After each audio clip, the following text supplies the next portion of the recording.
Mahasla,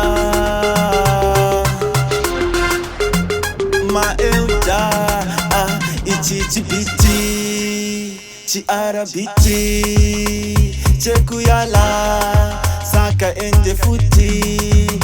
Mwari tumira ichiedza panyika, vanhu venyu mwari tarasika.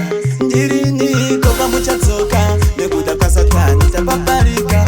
Mwari tumira ichiedza panyika, vanhu venyu mwari tarasika. Ndiriniko pamuchatsoka, nekuda kwaSatani tapaparika.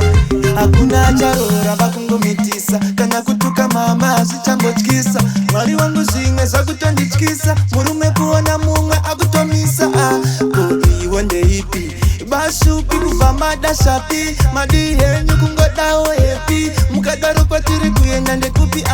Mwari tumira ichiedza panyika, vanhu venyu mwari tarasika. Ndiriniko pamuchatsoka, nekuda kwaSatani tapaparika. Mwari tumira ichiedza panyika, vanhu venyu mwari tarasika. Ndiriniko pamuchatsoka, nekuda kwaSatani tapaparika. Haiwa Mwari ndapota, Satani nyatsai kumubata, mompina monyatsaomusota, kuzvambura kusvikanzwa bhata, nekuti vanhu venyu charasisa. Zvakaipa ndizvo zvakudadisa, mamwe maprofita ava kutipusisa, saka ndapota nyatsai kuchipisa.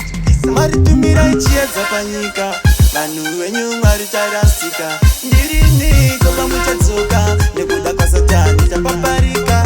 Mwari tumira ichiedza panyika, vanhu venyu mwari tarasika. Ndiriniko pamuchatsoka, nekuda kwaSatani tapaparika. Hakuna acharora vakungomitisa, kana kutuka mama zvichambotyisa.